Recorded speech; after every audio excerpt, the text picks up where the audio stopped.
engaging celebrity interviews, exciting updates from Christian filmmakers, movie reviews so you can choose your movies wisely, and so much more here on Faith on Film with Isaac Hernandez and Holly McClure.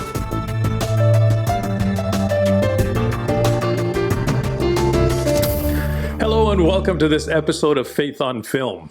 It's the most wonderful time of the year. That's right, I'm talking about Christmas. And one of the things that makes it wonderful, well, at least to me it does, are all the Christmas movies that come out during this time. I love Christmas movies. And today, we'll be talking about a new one brought to you by none other than the creator of the Chosen series, Dallas Jenkins, and producer Kevin Downs.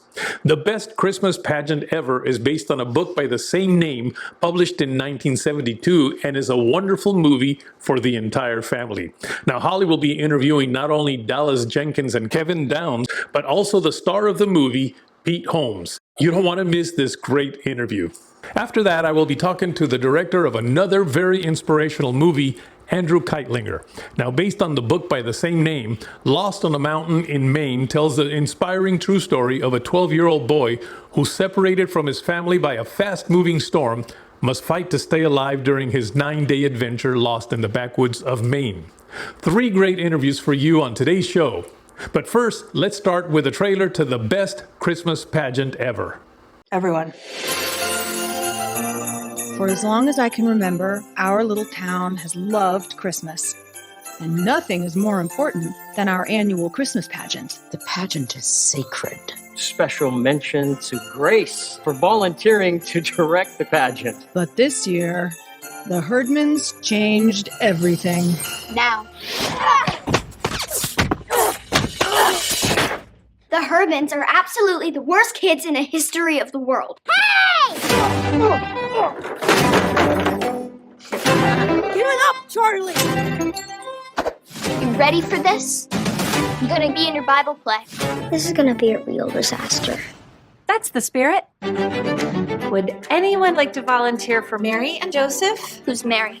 Baby Jesus' mom? Elmer, you usually like playing Joseph. Suppose that's that then. The Herdmans shouldn't be here. They're a poor influence. It might be the first Christmas pageant in history where Joseph and the wise men get in a fight, and Mary hightails it with the baby. $5 say they burned down the manger.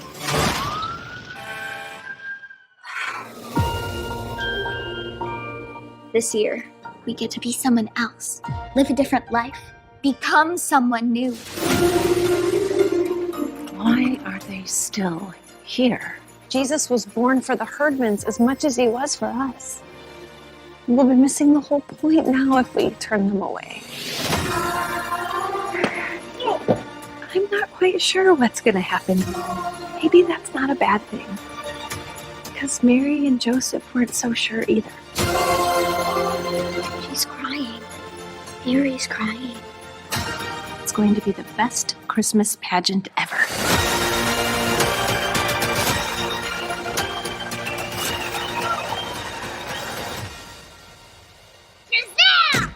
Today we're going to ignore everything except blood. Oh, what? Come on! Now that's a pageant I'd actually like to see.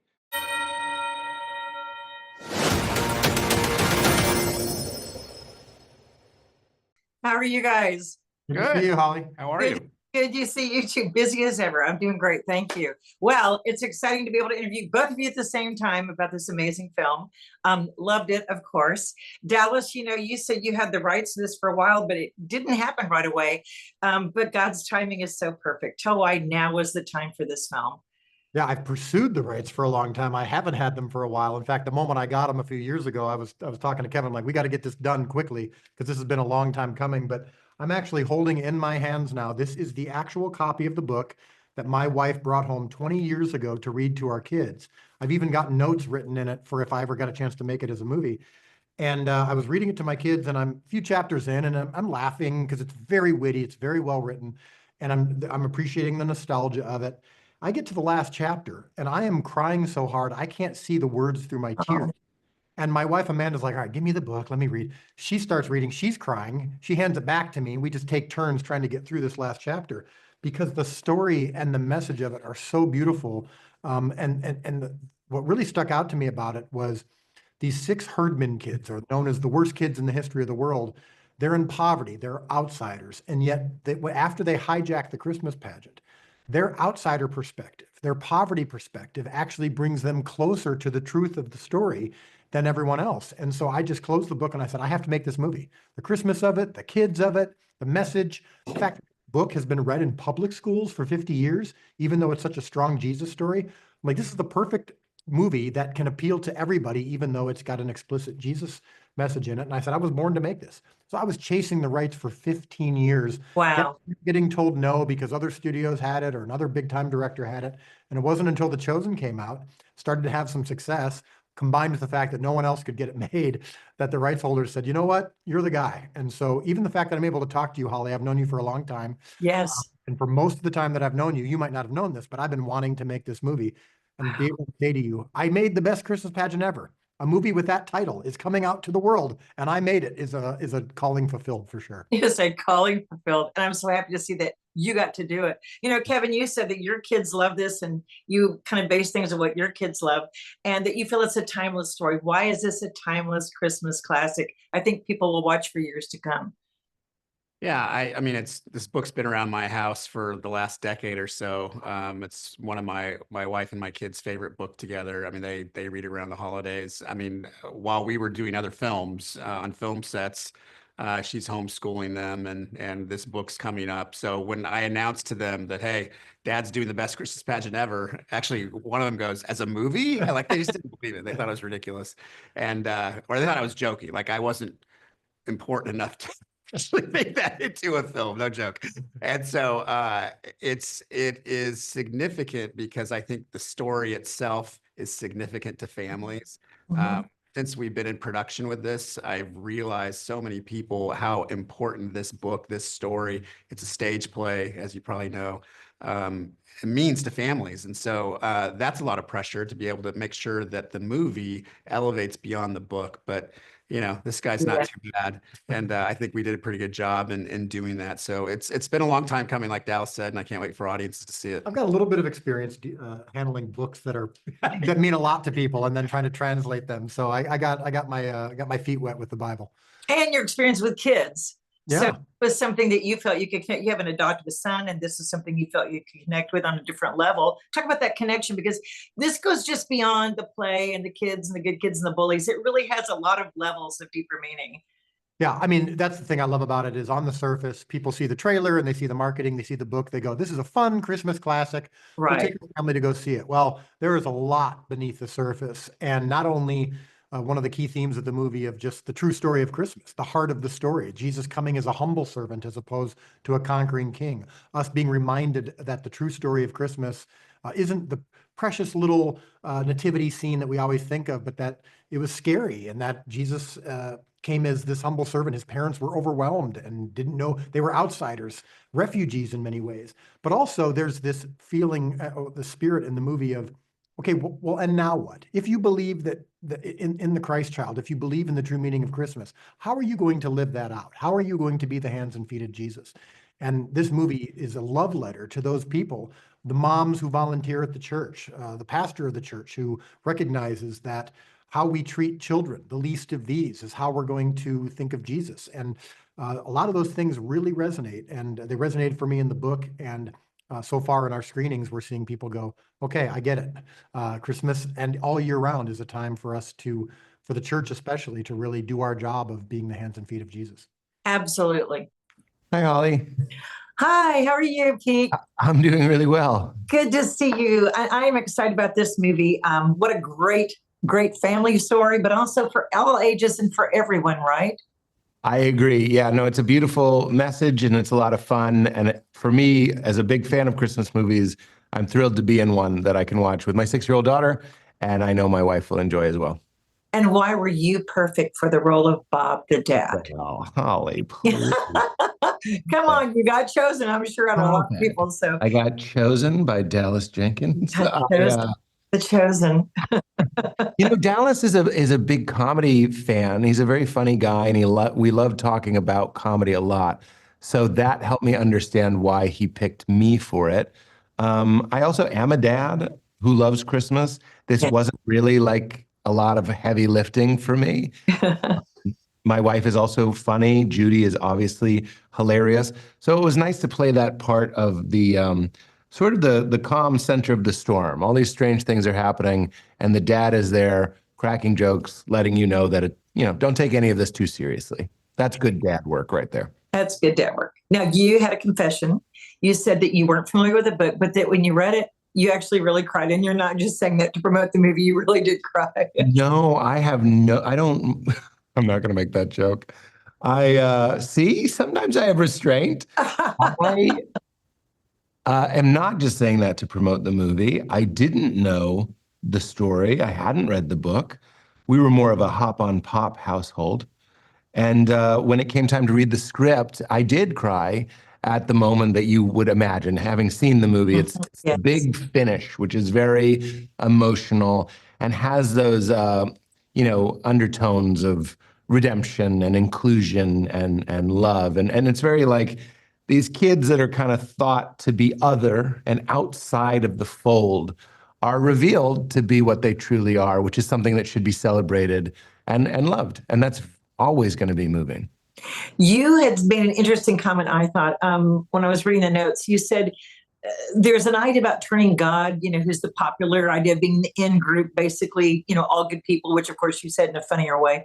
But the story really is about everybody, including everybody, and having compassion and understanding. Talk about that a little bit, because I think people think of this as, it's a lighthearted Christmas story, funny, which it is, but it's got definitely a message to it about inclusion. Well, absolutely. And that is what the human brain does, right? Is we break things into light, dark, good, bad, in, out, with us, against us. And I think the feeling about the gospel is it's like, look past that. Mm-hmm.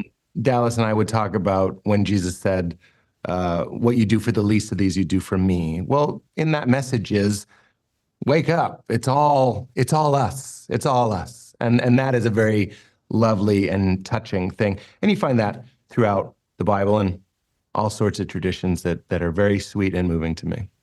You said your favorite part was the set decorations, because you love that. This is a warm, fuzzy, feel-good Christmas movie with all the added things of kind of nostalgia, what it used to be 10, 20 years. For sure. Yeah. For me, it's almost a nostalgia for a nostalgia. Like my aunt's house at Christmas, there was a fireplace in the tree, so it reminded me most of that. But this even takes it one click further to that like almost impossible Christmas standard, where the hearth is just impeccable and the stockings are, stuffed just right. But I was like, those stores that only sell Christmas decorations, and how fun it is to go in them. Sometimes they have year-round ones. It's like, and you can go in. I always love it. I love the Christmas aesthetic. I love the feel. Yeah. And I told Dallas, I was like, you could have charged people to just spend 20 minutes in that room, which played our house, because it was the most Christmassy place. Okay, last question. Favorite scene now that you've seen the movie, whether you're in it or not, which scene do you love? I don't care for the film. So I would say the credits. When it's over, that's when I go, oh, whew. Let's go get a Cinnabon. I'm more of a eater than a watcher. I'm just kidding. I really. You better be kidding. Of course I'm kidding. When you watch a movie that you're in, what's happening, and what a privileged and fun position, you're loving a scene, but you're also loving the memory of making the scene. Yes. So there's the moment where Judy and I are sitting on the porch and we're having this heart to heart, and she's deciding to do it, and I'm deciding that, I'm agreeing with her that that's a good thing to do. And Molly is in that scene, who plays our daughter. And it was so cold, but it was just so real. And our breath is leaving our face. And you saw the real Christmas lights on the street, not the set. And it just felt very, very Christmassy. For someone who lives in California, that was my favorite moment. And the closest you're going to get to snow at Christmas. Thank you, Pete, so much for joining us. Thank you for being in the movie. We loved it. I'm so glad. Thanks for helping us get the word out. Absolutely. God bless. The best Christmas pageant ever, in theaters November 8th. You don't want to miss this great and very, very funny Christmas movie. Thank you, Holly, for a great interview. Next is my interview with director Andrew Keitlinger. Now, Andrew was born and raised in Madagascar, the son of missionaries, and later living in South Dakota. His mixed background continues to feed a prolific instinct for storytelling and exploring family and the human condition. His second feature, Lost on a Mountain in Maine, produced by Sylvester Stallone, is in theaters now. Let's take a look at the trailer and then on to Andrew, who apparently was hired after doing one of the most unique auditions. Can't wait to hear what that's all about. This hike, it's no picnic. Treacherous terrain, takes a whole day. Sure, some crumbling old mountains that are fishing for 2 weeks sounds just swell. Well, you don't have to go. The world is not going to give them a break. Neither should I. There she is, Mount Katahdin. We're gonna hike that? Sure, you're almost men now. Don, slow down. You want us to be men? Then let us be men. We don't need you. We're going to the top. We need to stick together! I can't find the trail! God!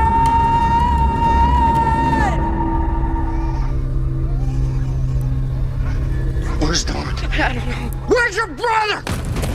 There's 100,000 acres of wilderness out there. So damn focused.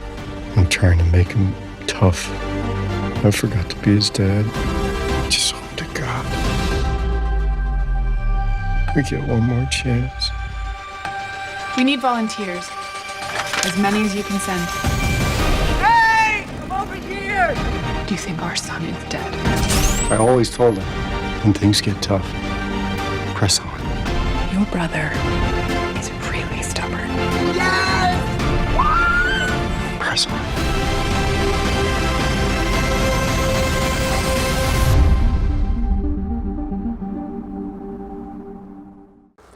Andrew, welcome to Faith on Film. Thanks for having me. Oh, it's such a pleasure to have you on to talk all about this great movie that you've directed and sharing it with our viewers. Now, we did just take a look at the trailer, which is, I mean, it's amazing. I can tell somebody mentioned that the cinematography on this thing was great, and we can see it just by the trailer alone. But if you can give us sort of an overview of what the story itself is all about. Yeah, I mean, it's an incredible true story. That's the best part about it. It's set in 1939, and it's about a 12-year-old boy that gets lost in the wilderness in northern Maine, and he has to trek over 100 miles, around 100 miles over 10 days, and brave the elements. And the movie chronicles his struggle and also intercuts with his mom and dad mounting up a search effort to desperately try and find him. Wow. So tell me something. What drew you to this movie? I mean, what made you go, man, I've got to direct this movie? I mean, other than the fact that Sylvester Stallone produced it, I mean, that was a big factor. That was a big one. He's like an idol. But no, seriously, there's something really simple about the message of this movie. It's about family. It's about community. It's about faith. And there's a lot of noise in the world right now, and I felt it was necessary to just make a movie about those simple core values. And we also just don't get movies like this anymore. So I just saw an opportunity to give audiences an escape and also make something that was PG, that everybody could go see, kids and grandparents. So now you just mentioned, of course, that the producer is Sylvester Stallone. How did you get this part? How did you become the director of this movie? I mean, are you friends with Sylvester? What's up with this? No, God, no. I wish that would have been a fun life. No, so obviously the project came to them because Sly, if I can call him that, Sly was looking for an underdog story about a kid. You know, he loves to tell stories about perseverance. You know, what's Rocky if not that? And I think they were also looking for a director who kind of came from the outsider, you know, kind of an outsider, an underdog itself. So I interviewed over the course of 3 months, just kind of boring corporate interviews. But that final interview culminated with me being flown out to northern Maine and having to hike the titular mountain, which is known, Mount Katahdin is known as the hardest non-technical day hike in America. And it is straight up for an entire mile with no switchbacks. It's like doing the stair stepper for 6 hours straight. So that was my final interview. And literally 2 days after I crested the peak, I got my deal memo. So that's how I got the job. Okay. So have you ever mountain climbed before, or was this your first time? Yeah, I was in the Scouts when I was in high school, and I'm also a long distance runner, so I do like 50Ks and I do kind of crazy stuff like that. So I had the endurance, but I will tell you, both times I've hiked this, I also hiked it to film up there. We filmed up there as well for the movie. Those are the two most physically arduous things I've ever done in my life. Like, it kills you. Like, don't go up there in sneakers. It's tough. So what would you say maybe was your toughest scene to film? I think the mountain stuff itself. The kid, obviously, he gets lost during a storm in the middle of in the movie. And obviously, we couldn't actually film with kids on top of the mountain in a real storm. That would be crazy and unsafe. So we did climb the mountain with a camera and shoot in a storm, but the children are not there for that. Wow. So what we had to do is we actually had to build the mountain from scratch. And so we built the mountain on a sound stage, and we built an 80 foot by 80 foot replica of the peak of the mountain. And we had painters who were lichen experts who came in and painted the lichen, exactly how it would be. And then we surrounded the mountain with giant fans and rain and fog, and just pummeled these kids for 3 days. And they had a great time. It was like summer camp for them. But that was tough. That was a really complicated thing to do. Wow. So you mentioned faith a little while ago. And I know, I've read that you actually were born and raised in Madagascar to missionary parents. Does your faith history, your faith journey, your faith experiences, did they play any influence in how you handled this project, how you directed the movie, how you handled some scenes? Absolutely. Absolutely. I think every project I've done has had some sort of faith involved in it. I was a Lutheran missionary, so my parents were Lutherans, and I also went to college at a Lutheran college. I was in a 72-person Norwegian Lutheran choir. So faith has been a big part of my life, and I've been on ups and downs with it. I lost my mother when I was 21. I had a faith crisis then, and I've been working through it ever since. And this movie is filled with that stuff. I mean, it's a father-son tale at its core. So there's definitely a Father, Son, and Holy Spirit aspect to it, because the Spirit is the mountain is itself kind of the Holy Ghost in this movie. But I also, faith movies are complicated sometimes, and my goal was to make something that was universal, that I didn't want to preach to anybody. I wanted anybody to see it and to be able to access this idea that if you believe in something higher than yourself, God, for example, you can persevere and you can find hope. So I think my missionary background, I obviously grew up with a lot of Christians, but also a lot of Muslims and whatnot. And I think I saw that faith can be very universal, no matter what God you believe in, right? It's all the same God. So that's kind of what this movie's hitting on in a way, kind of just under the surface. Or it's pretty overt, actually.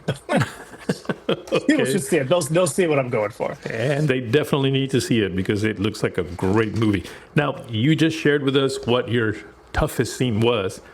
What about your favorite scene? Was there a scene in there that just really touched you? Not just favorite because it was a fun scene to shoot, but is there anything that really captured you emotionally? Yeah, I mean, this movie is about parents and children trying to connect at its core. I always told the crew this is a movie about a kid that just wants a hug from his father.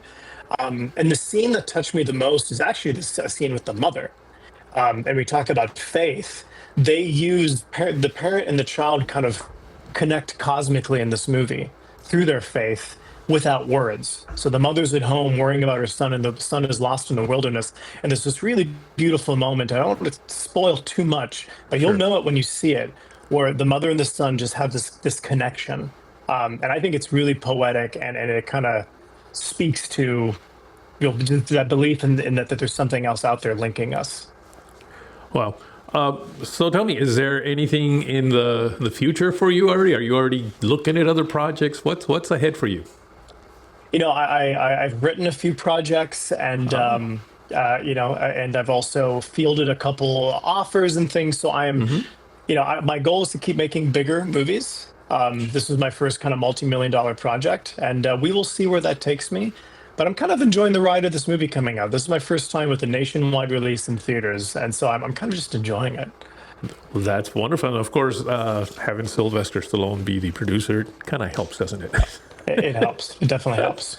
So listen, one thing that I really like to make sure that maybe our viewers know is how they can follow you personally, because if they can connect with you, then they'll want to know anything that you're doing. So rather than just promote the movie itself, which of course is a wonderful thing, but is there a way that they can follow you personally?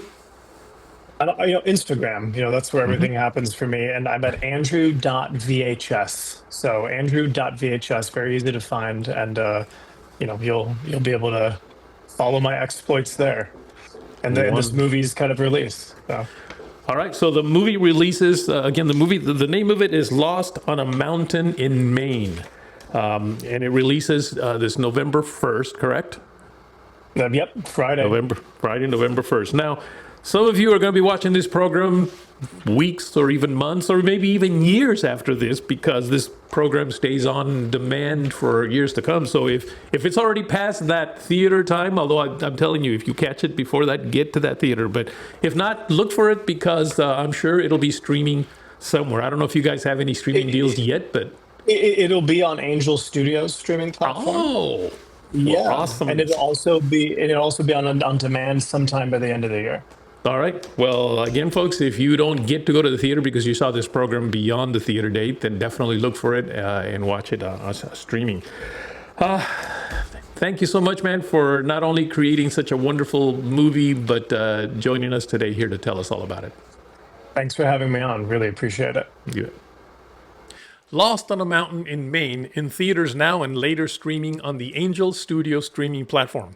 For more information, go to their website, lostonamountaininmainemovie.com. That's lostonamountaininmainemovie.com. That is a long URL, isn't it? And then there's always the Best Christmas Pageant Ever, which is in theaters November 8th. Again, you don't want to miss this great and very, very funny Christmas movie. For more information, go to their website, bestchristmaspageantever.movie. That's bestchristmaspageantever.movie. And of course, I want to invite you to go to our website as well. Check out our website, faithonfilmtv.com. That's faithonfilmtv.com. And while you're there, by the way, if you want to help us out and become a partner, there's a page there that you'll see where it will give you more information on how you can become a partner of Faith on Film TV. Well, I hope you enjoyed today's interviews. We've got some more great interviews coming up in the next several weeks as this year comes to an end. So we look forward to seeing you once again here on Faith on Film. Write to us at faithonfilmtv@gmail.com. That's faithonfilmtv@gmail.com. Follow us on Facebook, Instagram, and Twitter at Faith on Film TV. Also, go to our YouTube channel, Faith on Film TV, and hit the subscribe button and the bell for notifications on our latest Faith on Film shows.